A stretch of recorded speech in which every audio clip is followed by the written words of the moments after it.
자, 우리 하나님의 말씀은 사도행전 13장 1절부터 4절까지 보겠습니다. 사도행전 13장 1절부터 3절입니다. 자, 같이 읽겠습니다. 시작. 안디옥 교회에 선지자들과 교사들이 있으니 곧 바나바와 니게르라는 시몬과 구레네 사람 루기오와 분봉왕 헤롯의 젖동생 마나인과 및 사울이라. 주를 섬겨 금식할 때에 성령이 이르시되 내가 불러 시키는 일을 위하여 바나바와 사울을 따로 세우라 하시니 이에 금식하며 기도하고 두 사람에게 안수하여 보내니라. 사도행전 1장에서 예수님께서 이미 4절 5절에 너희는 몇 날이 못 되어서 성령으로 성령으로 침례를 받으리라 이렇게 말씀하셨고, 그 다음에 8절에 가서 바로 성령이 임하시면 너희가 권능을 받고 예루살렘과 온 유대와 사마리아와 땅끝까지 이르러서 내 증인이 될 것이다 이렇게 말씀하셨습니다. 그 사도행전은 그 예수의 말씀, 너희가 몇 날이 못 되어서 성령을 받으리라 하는 이 말과 성령을 받으면 너희가 내 증인이 되어서 저 땅끝까지 나의 증인이 될 것이라는 이 말이 이루어져 가는 것을 잘 기록한 것이 사도행전입니다. 그래서 1장부터 12장까지는 보통 예루살렘에서 팔레스타인 또 정말 사마리아 거기를 거쳐서 안디옥까지 복음이 증거되고 있는 그 모습을 이렇게 베드로를 중심으로 기록을 하고 있고, 이제 오늘부터 읽을 13장부터 28장까지는 안디옥 교회를 중심으로 이제 전 세계 이방인에게 복음이 증거되어져 가는, 어찌 말하면 로마에까지, 그 당시 세계를 지배하고 있는 것이 로마였기 때문에 안디옥에서부터 시작해서 로마에까지 바울을 중심으로 복음이 증거되는 것을 기록한 것이 13장부터 28장까지 이야기입니다. 여러분이 앞에도 읽었지만 우리 11장을 보시면, 자 11장은 19절을 보시기 바랍니다. 20절까지 21절까지 봅시다. 시작.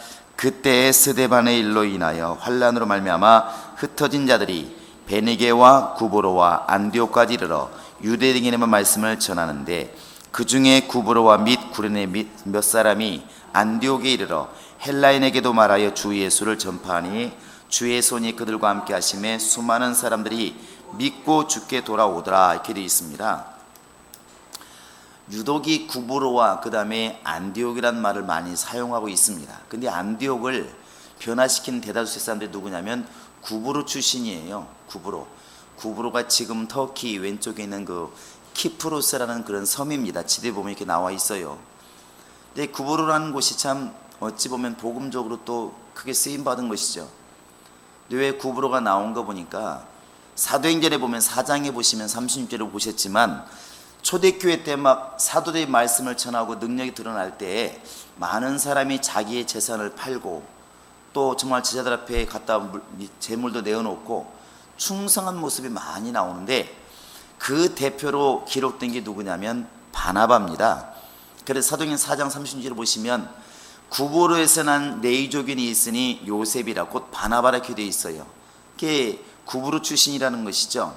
아마도 이렇게 역으로 보면, 그래서 바나바가 굉장히 성령이 충만하고 은혜가 충만한 사람이기 때문에 막 흩어질 때 사마리아로 또 팔레스타인 전역으로 이렇게 흩어질 때에 당연히 그의 고향이었던 구브로 쪽에도 복음이 빨리 들어간 것 같습니다.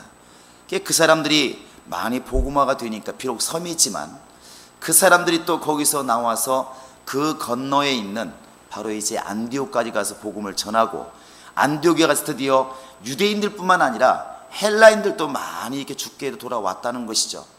이게 안디옥 교회가 굉장히 이렇게 성장하게 된 겁니다.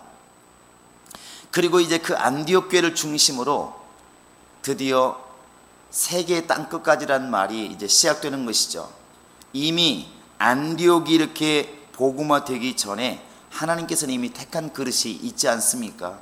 벌써 여러분이 잘 보셨지만 사도행전 9장에서 하나님이 사울을 딱 불러서 변화시켜서 준비를 하십니다. 그래서 아나니아에게 안수를 할 때 하나님께 아나니아가 말합니다.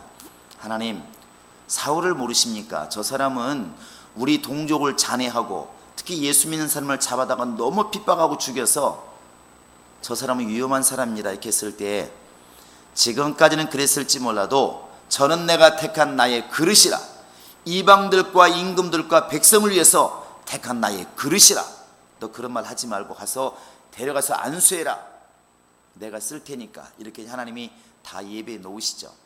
그리고 13장부터 이제 본격적으로 사울의 역사가 이렇게 벌어지게 되는 것입니다.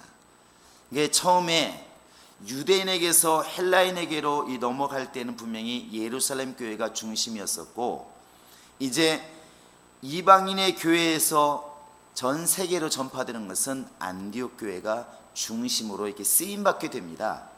그래서 우리나라에도 가다 보면 안디옥 교회라는 이름이 참 많이 있어요.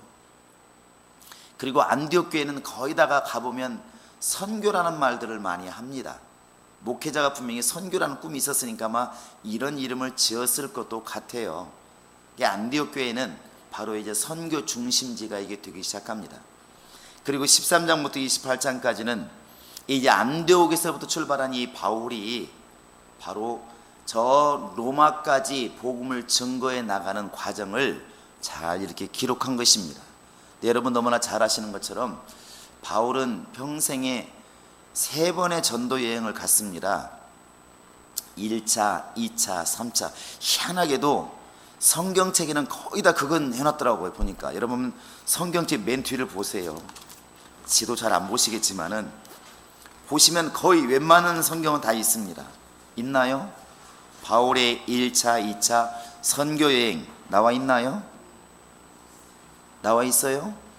한번 보시기 바랍니다. 이렇게 보시면 1차 여행 때에는 AD 46년에서 48년까지 2년 동안인데, 1차 때에는 어디서부터 출발하면 안디옥에서 출발해가지고 키프로스로 나와 있는 바로 이제 그 섬을 들렀다가 살라미 바보를 들러서 버가에 들렀다가 피시디아 들렀다가 거기도 안디옥입니다.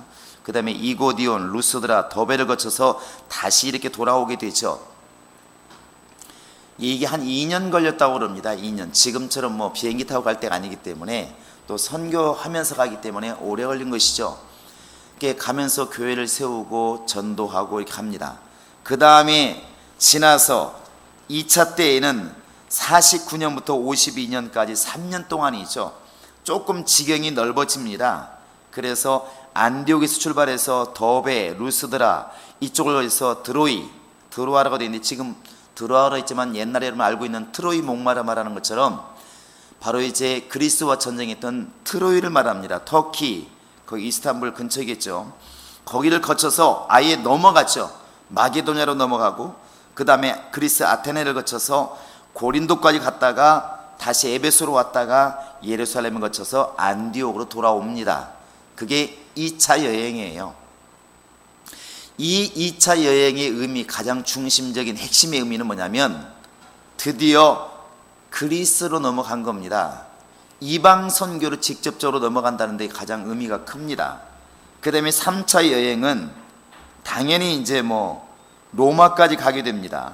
한번 갔다 오기는 오지만 예루살렘까지 왔었는데 붙잡혀가지고 결국 로마까지 가게 됩니다. 3차 여행을 거치게 되죠. 성경으로 보시면 사도행전 13장에서부터 이렇게 여행을 시작하는데 15장에 한번 펴보시기 바랍니다. 15장. 자, 35절 보세요. 시작. 바울과 바나바는 안디옥에서 유하며 수다한 다른 사람들과 함께 주의 말씀을 가르치더라, 전파하니라 이렇게 되는데 15장 35절입니다. 그러니까 1차 여행을 하고 돌아와서 안디옥에 와서 또 뭐 했느냐? 열심히 가르친 거예요. 그 다음에 36절부터 보시면 이제 두 번째 여행을 떠나는데 무슨 일이 벌어지냐면 바울과 바나바가 1차 여행을 갔다 와서 2차를 가게 되는데 2차에 갈 때 바나바는 마가를 데리고 가자 이렇게 말을 하고, 바울은 1차를 중간에 중도 포기하고 돌아간 마가를 데려가면 안 된다. 그래가지고 심히 다투고 39절에 보시면 갈라섰다고 그러 있습니다. 그래서 바울은 실라를 데리고 가고 바나바는 마가를 데리고 떠납니다. 근데 성경은 이제 바울 중심으로 기록이 되어 있습니다. 바나바는 그러면 선교를 안 했느냐? 바나바도 열심히 선교했겠죠. 열심히 했을 것입니다. 또 나중에 이 바울이 마가도 데려와라 그런 거 보면 한 번 안 데려갔다고 영원히 너는 결별이야, 나쁜 놈이 다시는 일 안 해, 이게 아니라 훗날 마가를 또 사랑하셔서 다시 기회를 주고 일하겠다는 것을 또 이렇게 알 수 있습니다. 어찌되었든 여기에서 다시 이제 2차 전도 여행을 신라를 데리고 떠나게 됩니다. 그리고 이제 뒤에 가보면 18절에 이렇게 나와 있겠죠. 18절에 보시면 이제 18장에 가보시면 다시 이제 에베소에 머물렀다가 안디옥으로 22절에 보시면 안디옥으로 내려가서 이렇게 되어 있습니다. 다시 이제 안디옥으로 돌아온 것이죠. 바울은 안디옥에 출발해서 처음에는 지금 터키 쪽 소아시 쪽을 한번 돌아왔습니다. 2년 동안. 그리고 두 번째는 아예 터키를 거쳐서 그리스까지 돌아서 예루살렘까지 거쳐서 다시 안디옥으로 돌아옵니다. 3년에 걸쳐서. 그게 거리가 한 5,000km가 된다고 그래요. 5,000km면 지금 부산이 400km니까 여러분 부산을 얼마나 왔다 갔다 할 정도입니까? 걸어서. 그것도. 세 번째는 거의 같은 코스로 2차 여행과 같이 가는데 예루살렘에 갔다가 안디옥으로 못 오고 붙잡혀서 죄인의 모습으로 배를 타고 로마까지 가서 복음을 전하게 됩니다. 이것이 이제 사도행전의 마무리죠. 근데 어찌되었든 이렇게 13장부터 28장까지는 바울을 중심으로 안디옥에서부터 이제 세계를 향하여 복음이 이렇게 퍼져나가는 것을 기록하고 있습니다. 그런데 이때 잘 보시면 2절에 보시면 본문에 13장 2절에 보시면 주를 섬겨 금식할 때 성령이 이르시되 내가 불러 시키는 일을 위하여 바나바와 사울을 따로 세우라 이렇게 되어 있습니다. 자, 이 당시에는 아마 이게 금식하는 절기가 있었다고 그래요. 이건 지금 뭐 우리가 그 초대교회 때 또 그 이전에도 뭐 유대인들도 일주일에 2번을 금식했다 이렇게 나와 있는데 그들은 금식하고 싶어 했다기보다는 아이에게 장로들의 유전처럼 내려왔다는 것이죠. 금식해야 이렇게 충만해진다고 이렇게 알고 있고 그렇게 정했기 때문에 일주일에 2번은 그냥 금식을 하는 것입니다. 그것뿐만 아니라 지금 아마 이렇게 이슬람교처럼 금식 기간이 따로 있었다고 그럽니다. 금식하는 절기가. 기간은 잘 모르겠습니다. 그래서 한번 여러분 사도행전 27장을 보시면 사도행전 27장을 보시기 바랍니다. 9절 한번 보세요. 시작. 여러 날이 걸려 금식하는 절기가 이미 지났으므로 항해하기가 위태련지라 이렇게 되어 있는데 금식하는 절기라는 말이 나와 있어요. 지금 우리 신약교회에는 그런 게 없지만 금식하는 절기가 이렇게 있었다는 것이죠. 우리가 뭐 옛날에 쓰던 교회 같은 데는 신년 초 1월 1일, 2일, 3일 보통 금식을 많이 하잖아요. 강제적인 건 아니지만 그게 이제 세월이 흘러가면 어느 순간부터가 당연히 그냥 금식하는 절기처럼 되는 것이죠. 아마 이 당시에 이런 금식하는 절기가 있었던 것 같습니다. 근데 여기서 나와 있는 이 주를 섬겨 금식할 때에는 금식하는 절기 때 지금 금식을 한 것인지 아니면 특별한 사명이 있어서 정말 선교를 위해서 금식한 것이 정확하지는 않습니다. 그러나 보통은 이렇게 금식하는 절기 때 기도한 것이 아닌가 이렇게 말들을 합니다.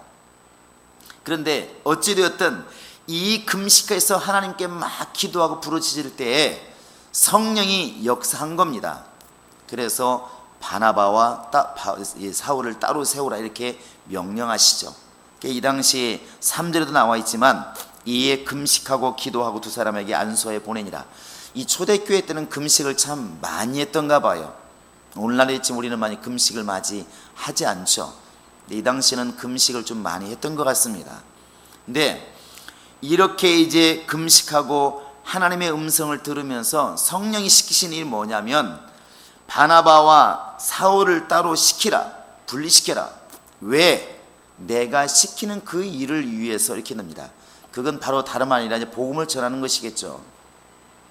그래서 이에 금식하고 두 사람에게 안수하여 보내니라. 이 안수를 누가 했는지는 정확하지 않습니다. 아마도 온 교회가 했던지, 그 당시에 또 안디옥 교회를 담당했던 감독이 했던지 아마 이렇게 했겠죠. 근데 분명한 것은 오늘 우리가 지금 바울이 바나바가 전도 여행을 떠나고 안디옥 교회가 파송하고 이런 것도 굉장히 중요하지만 오늘의 주인공은 누가 뭐라 해도 성령이십니다.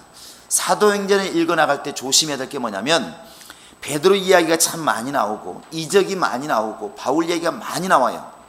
그런데 항상 잊지 말아야 될 것은 보이든 보이지 않든 기록되었든 기록되어 있지 않든 결국에 이 모든 것을 주관하시는 바로 성령을 잊지 말아야 된다는 것입니다.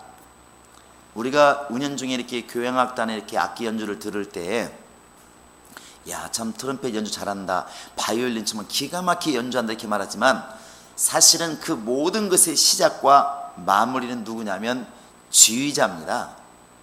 지휘자에 의해서 시작되어지고 지휘자에 의해서 모든 곡이 지금 진행되는 거예요. 그래서 지휘자가 좀 천천히 하라면 천천히 하는 것이고 세게 하라면 세게 하는 것이죠. 어릴 때 보면 가끔 TV에서 보면 막 지휘자들이 이렇게 좀 과장된 이렇게 몸짓을 써요. 보통 교회에서 지휘하라면 이렇게 하지만 그 세계적인 지휘자들 보면 어떻게 합니까? 여기서 이렇게 하는 게 아니라 뭐 막 온몸을 하잖아요. 그것도 눈을 또 감아야 좀 제기는 이렇게 하잖아요. 근데 그게 어릴 때는 꼭 저래야 되나, 꼭 저래야 되나, 또 거기는 다 전문가들인데 그냥 가만히 있으면 연주가 안 되나, 시작 그럼 알아서 막 할 텐데 이 사람 전문가들은 합니다. 근데 꼭 저렇게 막 그냥 그래서 이게 지휘자들은 머리가 다 깁니다. 머리가 막 날리잖아요. 이렇게 왜 그런가 이점에 그 당시에는 너무나 과장되다 그랬는데 나중에 성장하면서 이렇게 어른 되면서 그들의 세계를 잠깐 글이라든지 이런 걸 엿보면서 정명훈 씨도 뭐 그때 교회에 왔었고 이랬지만 그들의 이야기를 들어보면 우리가 생각하는 것보다 그들은 이 음악 자체 속에 그들의 세계가 있는 거예요. 그러니까 비발디의 사계를 듣습니다. 띠리리리 띠리리 띠리리 나오면 우리는 이게 뭔 소리야, 무슨 악기지? 이렇게 듣잖아요. 근데 그 사람들은 그렇게 듣질 않는 거예요. 아지랑이가 피어오르고 나비가 막 움직이고 와 벌이 웽웽거리고 꽃이 막 솟아나고 물이 막 물이 얼음이 녹아서 흘러가고 이걸 지금 표현을 하고 있는 것입니다. 머릿속에 선명한 거예요. 그러니까 막 아지랑이가 올라가는 그 음악이 나올 때 이 사람들은 그냥 이렇게 하지 않고 이렇게 되는 것이죠. 이게 과장해서 그런 게 아니라 완전히 거기에 몰두했다는 것입니다. 완전히 몰두한 거예요. 지휘자에 의해서 많이 바뀌죠. 왜 그렇게 지난번 뭐 서울시장 문제가 터졌을 때에도 뭐 연봉이 몇 억이네, 한 번 지휘하면 보통 뭐 4천만 원인가 얘기하더만요. 한 번 지휘는 좀 아들을 지휘자로 키워야 될지, 그렇게 한 번 지휘하는데 무슨 뭐 5천만 원이네 막 이런 말 들으니까 그렇게나 많이 받았어? 우와 막 이러는데 그 사람들은 돈에 관심 없고 음악에만 관심 있다는 거죠. 우리 생각에 악기 연주한 사람이 중요해, 지휘자가 중요합니까? 그런데 왜 그렇게 세계적인 지휘자들을 갖다가 이렇게 사람들이 자꾸 선호하고 그렇게 1년에 수십억씩 주면서 데려올까를 여러분 상상해 보시기 바랍니다. 결국 교향악단의 실력은 지휘자에게 달려있다는 겁니다. 지휘자에 달려있다는 거죠. 그래서 오늘 우리가 이렇게 사울이라는 사람을 통해서, 바울이라는 사람을 통해서, 또 바나바를 통해서 안디옥부터 지금부터는 계속 이제 가는 곳곳마다 복음을 전하는 모습으로만 계속 이어집니다. 비시디아에 가서 더베에 가서 막 복음을 전하는 모습이 나오는데 여러분 그때 분명히 전하는 모습도 우리가 배워야 됐지만 또 어떤 일이 있었는가를 잘 배워야 됩니다. 안디옥에서는 어떤 일이 있었고 우리가 본받을 것은 이것이고 우리가 좀 조심할 것은 이런 것이다, 이런 걸 많이 들어야 됐지만 그러면서도 한쪽에 계속 잊지 말아야 될 것은 성령에 의하여 계속 흘러가고 있는, 성령에 의해서 지금 주관되어지고 있는 이 하나님의 일인 겁니다. 여러분 다시 한번 이렇게 보시고 2절을 읽어보시기 바랍니다. 시작. 주를 섬겨 금식할 때 성령이 이르시되 내가 불러 시키는 일을 위하여 바나바와 사울을 따로 세우라. 여기에서 주를 섬기는 사람이 주인공입니까? 아니면 바나바와 사울이 주인공입니까? 아니면 일이 주인공입니까?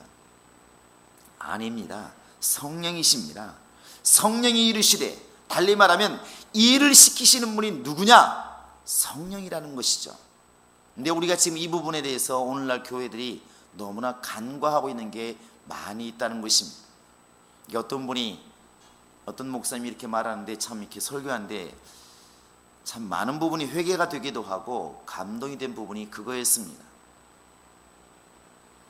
우리가 이렇게 하나님을 이렇게 나아갈 때 말 그대로 예수는 우리의 신랑이다, 우리는 그의 신부다, 이런 말들을 많이 하는데 정말로 그런 것 같지가 않다, 이렇게 말하는 것이죠. 왜 이렇게 말하냐면 기도하러 올 때도 일이 있어야 기도를 하러 오는 거예요. 근데 그 일이라는 게 하나님의 일이 아니고 내 일이야, 내 일. 내가 급하면 달려와요. 그러니까 하나님은 사랑하는 하나님이 아니고, 내가 사랑하는 하나님이 아니고 그냥 나에게 용돈 주시고 나에게 필요한 걸 채워주시는 그냥 그런 분인 것이죠. 필요할 때만 달라고 그러고 얻으면 그냥 가버리는. 그러면서 그분이 너무나 잘하는 예화를 이렇게 드는 거죠. 연애할 때, 그분도 연애했는지 모르겠어요. 연애할 때 멀리 집이 떨어져 있으면 그렇다고 하지 않습니까? 이렇게 내정거장 집이 떨어져 있으면 처음에 남자가 여자를 데려다 주러 갑니다. 그 집 앞에 대문 앞에서 한 30분 동안 또 애가 절절히 끊죠. 이걸 들어가기 못하게 하는 것이죠. 마음이 아파서 들어가 그래놓고 또 시작합니다. 둘이 얘기하고 시작하고 또 만지고 또 손 붙잡고 그 다음에 알아서 들어가 잘자 그러고 옵니다. 오면서 핸드폰 한다잖아요. 들어갔어? 자기는 잘 가고 있어? 네, 그러고 오는 거죠. 집에까지 오는데 또 다시 와 데려다 줄게. 다시 또 여자가 나와서 좀 데려다 주고 왔다 갔다 밤을 샌다고 그러죠. 근데 그 밤을 새는 것이 야 우리 밤 새자 이게 아니라는 것이죠. 시간은 아무 상관없답니다. 아무 상관없대요. 그게 진짜 사랑하는 관계고 그게 이제 주님과 우리의 관계가 맞다는 거예요. 근데 우리는 머리로는 사랑한다고 말을 하는데 생활은 그렇지 않다는 겁니다. 주님께 올 때 필요한 것만 구하러 온다는 것이죠. 하나님 돈 필요해요. 돈 주세요. 왜 안 주십니까? 이럴 수 있습니까? 이거죠. 매일. 그런데 언제부터인가 이렇게 하나님과 우리 사이 관계가 그냥 주고받는 관계밖에 안 돼 있더라 하는 거다고. 그 다음에 이것이죠. 이것을 극단적으로 이렇게 표현한 게 뭐냐면 어느 날 이제 남자가 여자를 만나러 갔더니 여자가 이렇게 말하는 겁니다. 사랑할 때는 자기 생각도 안 돼 왔으니까 너무 반갑다 이렇게 말한다는 거예요. 그건 좋을 때 얘기예요. 그런데 이제 계약 관계가 되고 주고받는 관계가 되면 어떻게 되냐면 뭐하러 온 거야? 왜 왔어? 이렇게 말한다는 것이죠. 그러니까 사람을 봤을 때 용건을 묻기 시작하면 이제 이게 뭔가 벌써 사이가 벌어지기 시작했다는 거예요. 그러면서 그분이 이제 자기 얘기를 하는 것이죠. 언제부터 우리가 주님을 찾을 때 조건을 가지고 찾았나 이것이죠. 그냥 우리 노래처럼 예수 한 분만으로 나는 만족합니다. 나는 그냥 예수 이름만 들어도 좋고 눈물 나고 감사하고 이게 맞다는 거예요. 그러니까 누군가가 그냥 평일날 교회로 왔어요. 그러니까 묻지 않습니까? 모르니까 왜 오셨어요? 난 모르겠어요. 그냥 교회 너무 오고 싶고 난 좋아요. 이게 맞는 건데 요새 일이 있어서 항상 이렇게 조건을 건다는 것이죠. 근데 그분이 그런 말 하는 것입니다. 표현이 좀 잘 안 되지만 여러분들은 이해하시기 바랍니다. 주님과 우리 사이의 관계가 그렇게 무엇을 얻어야 되고 무엇을 줘야 되고 그런 관계로 지금 우리가 되어 있다고 한다면 사랑의 관계라고 말하기가 어렵다는 것이죠. 이런 걸 떠나서서 그냥 오직 주님이 그립고 주님이 사랑스럽고 주님이 보고 싶고 주님 이름만 불러도 너무나 감사하고 이런 신앙이 되어야 그게 충만한 신앙이 볼 수 있지 않을까 이렇게 말을 한다는 것이죠. 결국은 성령의 역사도 마찬가지인 것 같습니다. 이 당시에 안디옥도 마찬가지고 예루살렘 교회도 마찬가지인데 결국 이 주님께 쓰임받은 사람들 보면 어떤 조건이 있는 게 아니에요. 그냥 바나바와 사울을 따로 세우라 하면 교회는 순종하는 것이고, 그 명령에 따라서 바나바와 사울은 그냥 떠나는 것입니다. 이 당시에 어디로 갈 것이라는 것도 없는 것이죠. 그냥 떠나는 것입니다. 이번에 떠나면 1년이 걸릴지 2년이 걸릴지, 실제로 이 사도 바울이 여행한 거 보면 처음에 1차 때는 2년, 두 번째는 3년, 세 번째는 5년 걸려 떠나게 됩니다. 떠나는 기간이 오래 걸렸다는 게 아니라 가서 돌아오는 기간이 2년, 3년, 5년이 걸렸다는 것이죠. 마지막에는 거의 순교를 당하지만 그 얼마나 걸릴지 모르는 기간을 그냥 아무런 없이 아브라함이 본토 친척 아비집을 떠나듯이 그냥 떠나는 것입니다. 그 성령께 철저하게 순종하는 모습이 이 모습입니다. 교회는 성령을 따라서 보낼 자를 보내고, 떠나는 사람은 성령에 의해서 그냥 오직 예수의 복음 하나 들고 그냥 선교를 떠나는 것입니다. 하나님의 역사가 이렇게 진행되더라는 것이죠. 여러분과 지금 나는 얼마나 우리가 성령을 주인공으로 모시고 있는가? 과연 우리는 지금 혹시라도 바나바와 사울과 또 시키는 일, 또 안수하는 사람들, 이런 일에 관심을 가지고 여기에 집중되어 있지는 않는지 돌아봐야 됩니다.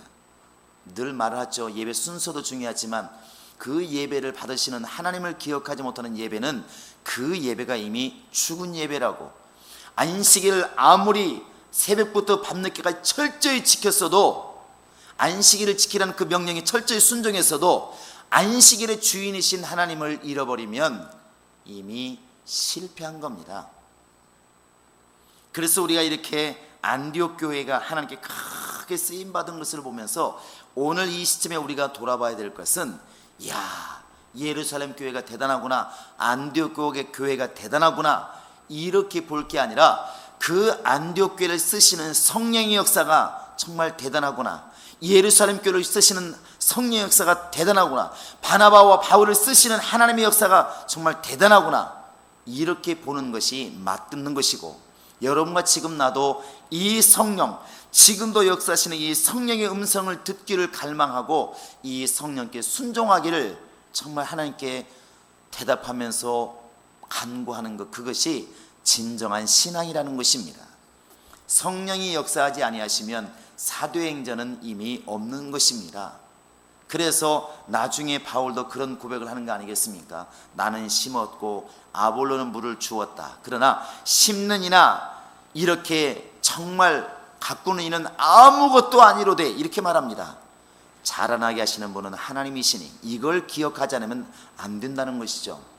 우리가 이렇게 안디옥 교회를 통해서 복음이 증거되는 것 놀라운 일이고, 또 이런 일들이 우리 행복한 교회를 통해서도 일어나기를 우리는 갈망하지만, 그 이전에 성령의 음성을 듣고 성령을 따라 살려고 하는 그런 마음과 그런 순종의 자세가 우리 안에 있어야 될 줄로 믿습니다. 여러분들이 그렇게 날마다 순간마다 교회에서뿐만 아니라 항상 역사하시는 성령의 음성을 들어서 이렇게 성령이 시키시는 그 일을 위하여 명령하실 때 음성을 듣고 순종할 수 있는 그런 놀라운 은혜가 있기를 주의 이름으로 축원합니다. 이 시간 우리 다 같이 기도하시겠습니다. 기도하실 때, 하나님, 정말 이렇게 안디옥 교회에게 명령하신 성령님, 또 제자들을 이끌어 가시는 성령의 역사가 오늘 또 내 안에 있게 하시되, 하나님 정말 내게 말씀하실 때, 성령의 교회들에게 말씀하실 때 그 음성을 들을 만한 귀가 있게 도와 주시고, 들은 말씀에 순종할 수 있는 능력이 우리 안에 있게 하소서. 다 같이 우리 기도하시겠습니다. 살아계신 하나님 아버지, 우리 아버지 하나님이 함께 하시고 인도하여 주시옵소서. 우리 아버지 하나님이 성령을 함께 하시고 인도하여 주시옵소서. 하나님 아버지, 우리를 깨워주시옵소서. 우리를 깨워주시옵소서. 우리 영혼을 깨워주시옵소서. 하나님 아버지, 우리가 주의 음성을 듣도록 우리 아버지 하나님이 역사하여 주시옵소서. 살아계신 아버지 하나님, 사람의 생각, 사람의 능력으로는 결코 주의 일에 감당할 수 없사오니, 하나님 아버지, 우리의 심령을 깨워서, 우리의 심령을 깨워서, 우리의 심령을 깨워서 하나님의 성령으로만 일하게 하여 주시옵소서. 성령이 너희 안에 임하시면 너희가 권능을 받고 예루살렘과 정말 사마리아와 땅가에서 내 증인되라 말씀하셨으니, 성령을 통하여 예수의 증인되게 도와주시고, 성령을 통하여 은사를 경험하게 도와주시고, 성령을 통하여 하나님의 나라 이룰 수 있도록 우리 아버지 하나님이 함께 하시고 인도하여 주시옵소서. 하나님 아버지의 역사하여 주시옵소서. 우리 아버지여 성령으로 역사하여 주시옵소서.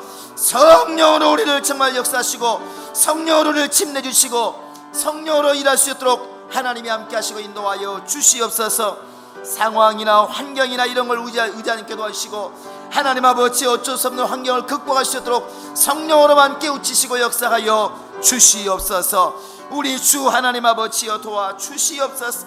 아버지 하나님이여 성령으로 함께 하시고 인도하여 주시옵소서. 우리 아버지 하나님이 도와주시고 인도하여 주시옵소서. 우리 주 예수께서 우리 모두를 감동하시고 성령의 사람, 성령으로 인도받는 사람 될 수 있도록 우리 아버지 하나님이 함께 하시고 인도하여 주시옵소서.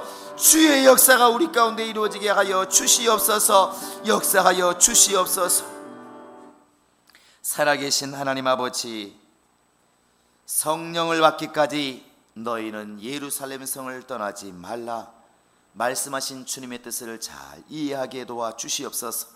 이 말은 성령으로 아니하고는 주를 증거할 수 없다는 이야기요, 이 말은 성령으로 아니하고는 정말 예수의 증인이 될 수가 없다는 이야기요, 이 말은 정말 성령으로 아니하는 것은 결코 주의 일이 될 수 없다는 것을 말씀하시는 것이오니, 우리는 성령으로만 일하겠다고 다짐하게 도와주시고, 성령으로만 주의 앞에 나아가겠다고 작정할 수 있도록 인도하여 주시옵소서.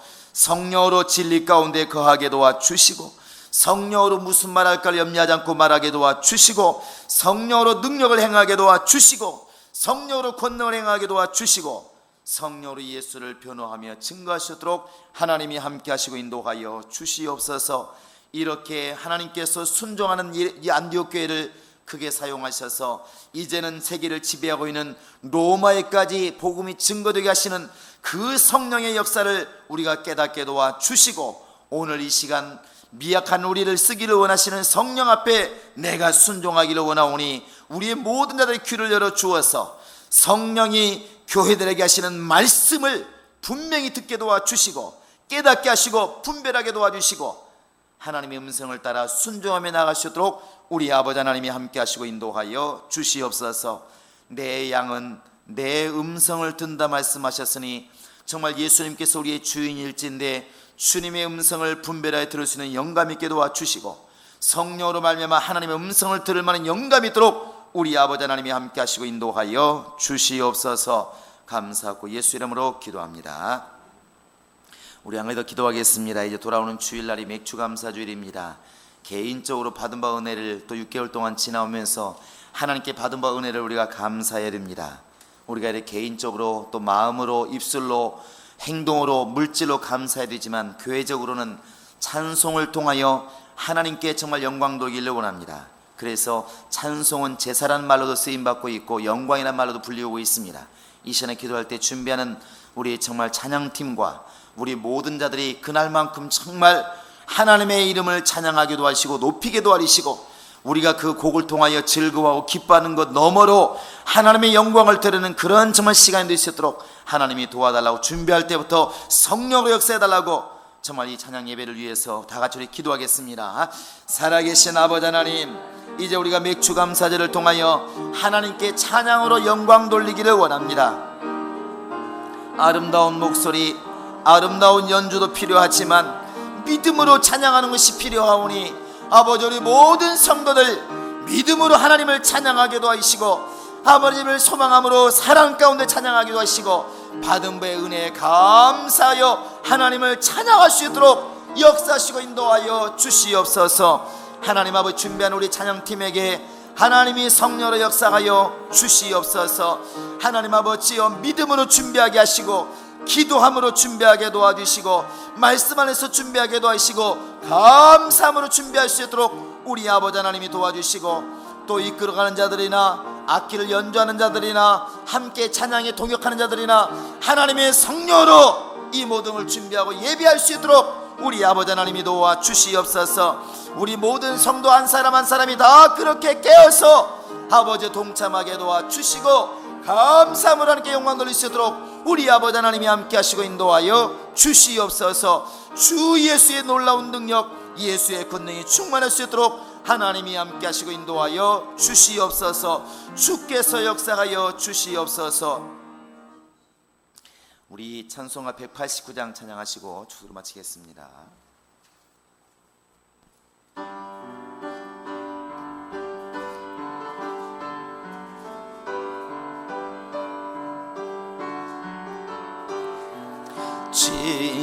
진실하신 주 성령 성도 곁에 계시사 순례길을 갈 때에 손을 잡아 주소서. 모든 고난 사람들 기쁜 소식 들으니 성령 말씀하기를 나를 따라오너라. 어디에나 계신 주 나를 도와주시사 어둠 속을 헤맬 때 홀로 두지 마소서. 풍랑심이 일어나 소망 끊어질 때에 성령 말씀하기를 나를 따라오너라. 모든 수고 끝나고 편히 쉬기 원할 때 하늘나라 밖에는 참된 위로 없도다. 주만 의지하고서 요단강을 건널 때 성령 말씀하기를 나를 따라오너라.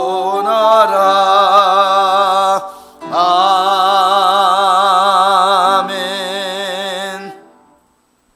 이제는 우리 구주 예수 그리스도의 은혜와 하나님 아버지의 극진하신 사랑과 성령의 교통하심과 인도하심이 이제는 성령의 음성 듣고 성령이 시키시는 그의 일을 위하여 순종하기로 작정하는 모든 심령들 머리 위에 지금으로부터 영원토록 함께 있을지어다. 아멘.